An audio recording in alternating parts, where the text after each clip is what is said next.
வாக்குத்தத்தமாக தெரிந்து கொண்ட வசனம் 125வது சங்கீதத்தினுடைய 2வது வசனம், பர்வதங்கள் எருசலேமை சுற்றிலும் இருக்குமா போல் கர்த்தர் இது முதல் என்றென்றைக்கும் தம்முடைய ஜனத்தை சுற்றிலும் இருக்கிறார். பர்வதங்கள் எருசலேமை சுற்றிலும் இருக்குமா போல் கர்த்தர் இது முதல் என்றென்றைக்கும் தம்முடைய ஜனத்தை சுற்றிலும் இருக்கிறார். நான் இந்த வசனத்தை வாசிக்கும்பொழுது இந்த கிறிஸ்மஸ் காலகட்டங்களில் நாம் உபயோகப்படுத்துகிற ஒரு வசனம் இம்மானுவேல் என்பதற்கு தேவன் நம்மோடே இருக்கிறார். தேவன் நம்மோடே இருக்கிறார் என்கிற அந்த ஒரு வார்த்தை குறிப்பாக எல்லா திருச்சபைகளிலையுமே இந்த வார்த்தை உபயோகப்படுத்தப்படும். அதனால தான் இன்றைக்கி இந்த வசனம் தேவன் நம்மளை சுற்றிலும், நம்மோடு என்று சொன்னால் நம்மை சுற்றிலும் அவர் இருக்கிறார். இது முதல் என்றென்றைக்கும் நம்மை சுற்றிலும் இருக்கிறார். இந்த வசனத்தினுடைய இந்த சங்கீதத்தை என்ன சங்கீதம் என்று சொல்வார்கள் என்று சொன்னால் சாங்ஸ் ஆஃப் அசண்டன்ஸ் அல்லது சாங்ஸ் ஆஃப் அசன்ஸ். அப்படின்னா இஸ்ரவேல் ஜனங்கள், எருசலேமுக்கு செல்லும் இஸ்ரவேல் ஜனங்கள் தங்களுடைய யாத்திரையிலே பயணத்திலே பாடுகிற சங்கீதம் தான் இந்த சங்கீதம். குறிப்பாய் 15 சங்கீதங்கள் உண்டு. சங்கீதம் 120 சங்கீதம் 134 வரைக்கும் உள்ள சங்கீதங்கள் யாத்திரையிலே, when they go to Jerusalem, they used to sing this song that they are looking around. ஆண்டவர் அவங்களுக்கு செய்த நன்மைகள் எல்லாம் பார்த்து அவங்க பாடுகிற ஒரு சங்கீதம் தான் இந்த 120 134 வரைக்கும் 15 சங்கீதம். அதில் இந்த 125வது சங்கீதத்தை என்ன சொல்லுவாங்க அப்படின்னா, அவங்க எருசலேமை நோக்கி பயணம் பண்ணும் பொழுது தேவன் தங்களுக்கு கொடுத்திருக்கிற பாதுகாப்பை நினைத்து அவங்க பாடுகிற சங்கீதம் தான் சங்கீதம் 125வது சங்கீதம். அதில் குறிப்பாக எதை மையமாக வச்சு பாடுறாங்க அப்படின்னா, பர்வதங்கள் எருசலேமை சுற்றிலும் இருக்குமா போல், பர்வதங்கள் எருசலேமை சுற்றிலும் இருக்குமா போல். எருசலேமை சுற்றிலும், எருசலேம் நகரத்தை சுற்றிலும் 5 மலைகள் இருந்ததாக சரித்திர ஆசிரியர்கள் கூறுகிறார்கள். 1 சியோன் மலை, 2 ஒலிவ மலை, 3 மோரியா பர்வதம், 4 ஸ்கோப்பஸ் மலை, 5 கித்ரோன். ஒரு சிட்டியை சுற்றிலும் 5 மலைகள் சூழப்பட்ட ஒரு பகுதி தான் இந்த எருசலேம் நகரம். குறிப்பாக எருசலேம் நகரமே அந்த மலையின் மேல் தான் அமர்ந்திருக்கிறது. தங்களை சுற்றிலும் தேவனுடைய என்றென்றைக்கும் அசையாமல், இந்த வசனத்தை இங்கே வாசித்து பார்த்தா கர்த்தர் இது முதல் என்றென்றைக்கும், மழை இன்னைக்கு இருக்கும் நாளைக்கு போயிருமா? மவுண்டன் அது ஒரு பக்கம் இருக்குமா? இல்லை ஒரு நாள் மட்டும்தான் இருக்குமா? இல்லை 10 வருஷம் மட்டும்தான் இருக்குமா? இல்லை 20 வருஷம் இருக்குமா? இல்லை 50 வருஷம் இருக்குமா? சொல்லுங்கள், எப்போ இருக்கும்? எனக்கு தெரிஞ்ச எங்கள் ஊரை சுற்றிலும் குற்றால மலை நிறையா இருக்குது தென்காசியில். நான் பிறக்கிறதுக்கு எத்தனையோ வருஷத்துக்கு முன்னாடியே இருந்திருக்கும். இன்றைக்கும் அப்படியே தான் இருக்குது, மனுஷன் உடைக்காத வரைக்கும்.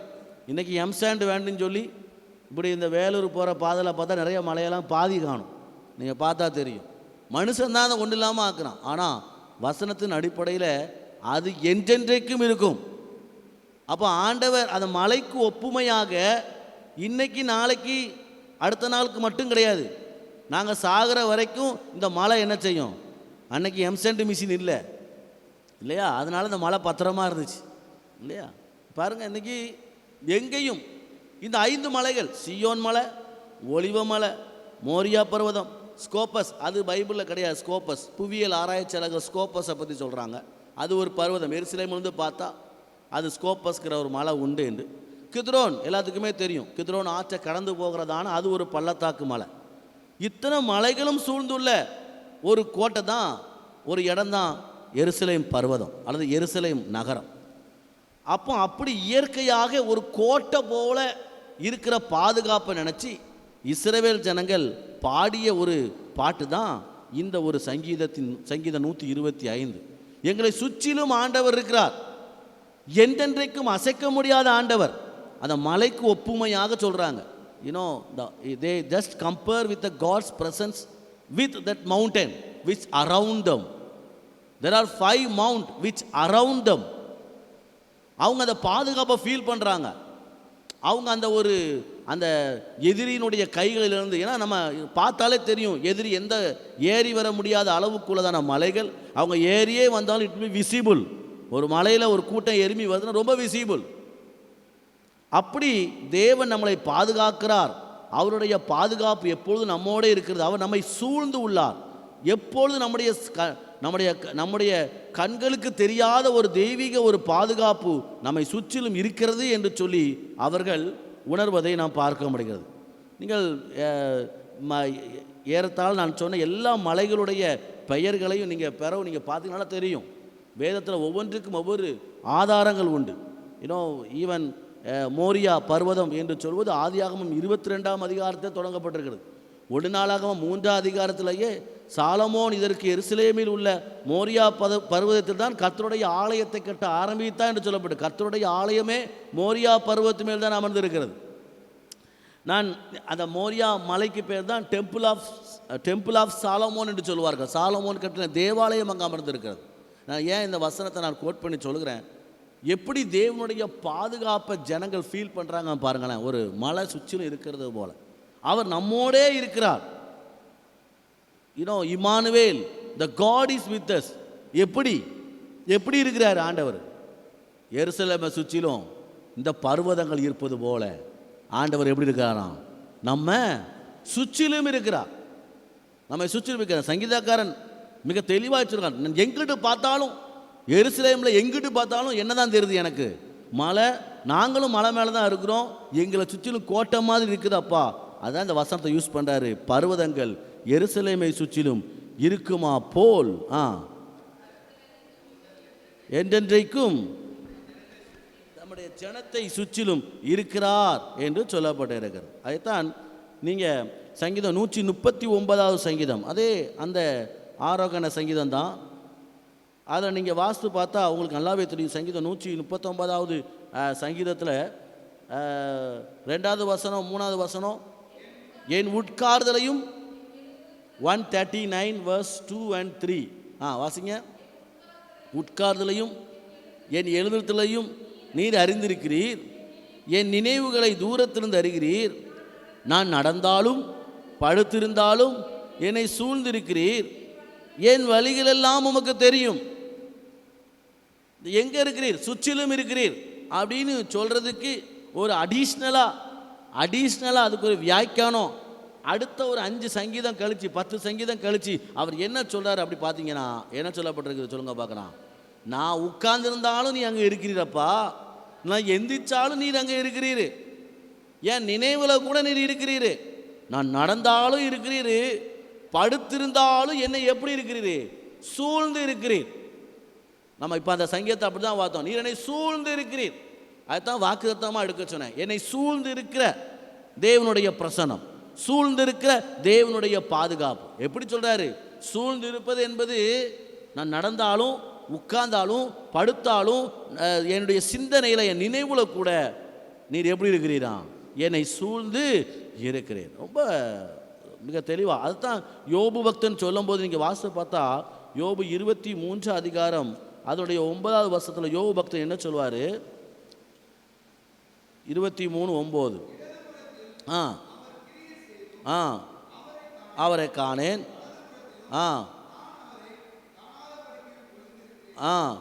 மேலேருந்து வாசிங்க. இதோ முன்னாக போனாலும் அவர் இல்லை, பின்னாக போனாலும் அவரை காணோம், இடதுபுறத்தில் அவர் கிரியை செய்தும் அவரை காணேன், வலதுபுறத்தில். அவர் தனக்கு நேரிட்ட பிரச்சனைகள் போராட்டங்கள் எல்லாம் யோபு புரிந்து கொண்டது என்ன தெரியுமா?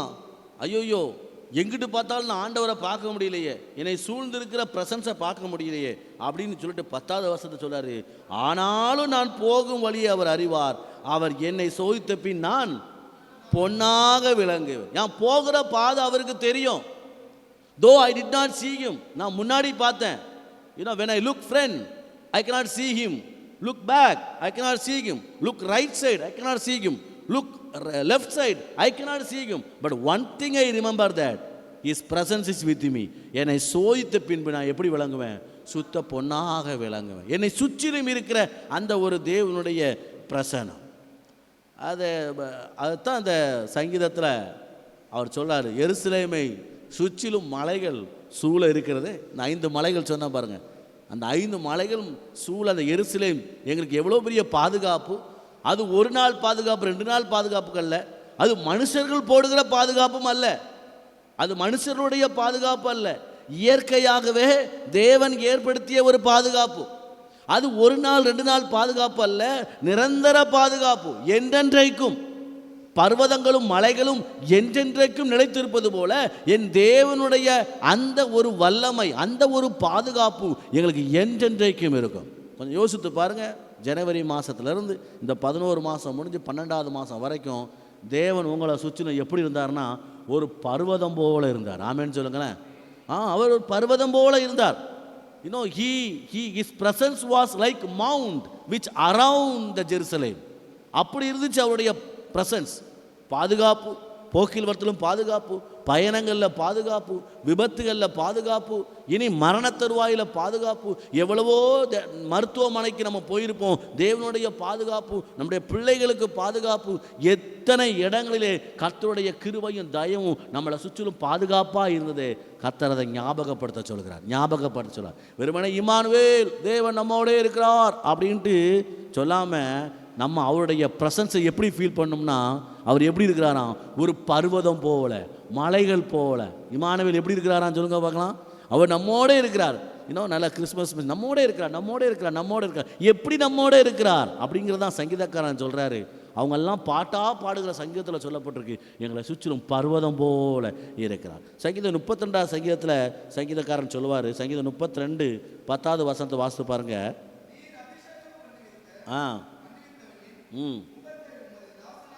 32:10 துன்மார்க்கனுக்கு அநேக வேதனைகள் உண்டு, கர்த்தரை நம்பி இருக்கிறவனையோ கிருபை சூழ்ந்து கொள்ளும். எது சூழ்ந்து கொள்ளும்? கர்த்தருடைய கிருபை, அவருடைய கிருபை என சூழ்ந்து கொள்ளும். இந்த வருஷம் ஃபுல்லும் யோசித்து பார்ப்போம், எத்தனை காரியங்களில் கர்த்தருடைய கிருபை என்ன சூழ்ந்திருந்தது. அவருடைய கிருபை இல்லாட்டினா நான் நிர்மலமாக போயிருப்பேன். அவருடைய கிருபை என் கூட, அது இன்னொரு சங்கீதத்தை நீங்கள் வாசித்து பார்த்தா அவருடைய தயவு என்னை சூழ்ந்திருக்கிறது. இன்னொரு வசனத்தை நீங்கள் வாசித்து பார்த்தா அவருடைய காருணியம் என்னை சூழ்ந்திருக்கிறது. சங்கீதம் 5:12 எடுத்து வாசித்து பாருங்க. சங்கீதம் 5 அதிகாரம் அதனுடைய 12வது வசனத்தை சொல்லப்பட்டிருக்கிறது, கர்த்தாவே நீ நீதிமானை ஆசீர்வதித்து காருணியம் எனும் கேடகத்தினால் அவனை சூழ்ந்திருக்கிறீர். இந்த சங்கீதம் 32:10 என்ன சொல்லப்பட்டிருந்துச்சு? கிருபைகள் சூழ்ந்திருந்தது. 5வது சங்கீதத்தில் சொல்லப்பட்டிருக்கு, நீர் உம்முடைய காருண்யத்தினால் அவனை சூழ்ந்திருக்கிறீர். I cannot explain. என்னை சுற்றிலும் ஆண்டவர் இருக்கிறார். எப்படி 5 மலைகள் சுற்றிலும் இருக்கிற எருசலேமை போல என்னை சுற்றிலும் தேவன் இருக்கிறார். எப்படியா? அவருடைய கிருபை, அவருடைய காருண்யம். கிருபை என்னன்னைக்கும் அவருடைய கிருபை, அவருடைய காருண்யம் என்றென்றைக்கும் நிரந்தரமானது. என்னை சுற்றிலும் அவர் இருக்கிறார். எத்தனையோ சத்துருவின் கிரியைகள், எத்தனையோ சத்துருவின் சதிநாச மோசங்கள், எனக்கு பின்னாக வரக்கூடிய எவ்வளவோ ஆபத்துகள், என்னுடைய எதிர்காலத்தை பாழாக்குற எவ்வளவோ பிரச்சனைகள், ஆனால் எல்லாவற்றிலையும் தேவனுடைய வசனம் சொல்லப்பட்டிருக்கிறது, அவருடைய காருண்யத்தினால் நீர் அவனை ஆசீர்வதித்து காருண்யம் என்னும் கேடகம். அதுதான் பாதுகாப்பு. ஒரு வீரனுக்கு பாதுகாப்பே கேடகம். அப்படிப்பட்ட கேடகத்தை போல நீர் என்ன செஞ்சிருக்கிறீர்? சூழ்ந்து இருக்கிறீர்.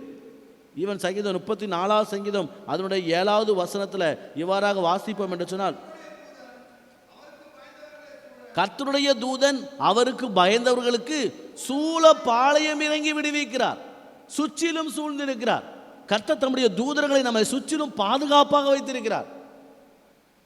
சங்கீதம் 32வது சங்கீதம் 7வது வசனத்தை வாஸ்து பார்ப்போம் என்றால், நீர் எனக்கு மறைவிடமாக இருக்கிறீர், நீர் இக்கட்டுக்கு விலக்கி காத்து இரட்சணிய பாடல்களை என்னை சூழ்ந்து கொள்ளும்படி செய்கிறீர். The praise which I praise of worship, கர்த்தரை துதிக்கும் இரட்சணிய பாடல்கள் என்னை சூழ்ந்து இருக்கிறீரே, அதுவும் மலைக்கோட்டை போலதான். ஆமேன்னு சொல்லுங்களேன்.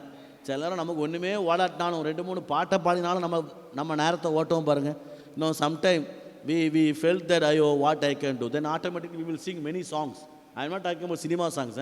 worldly people will sing cinema songs, for entertainment.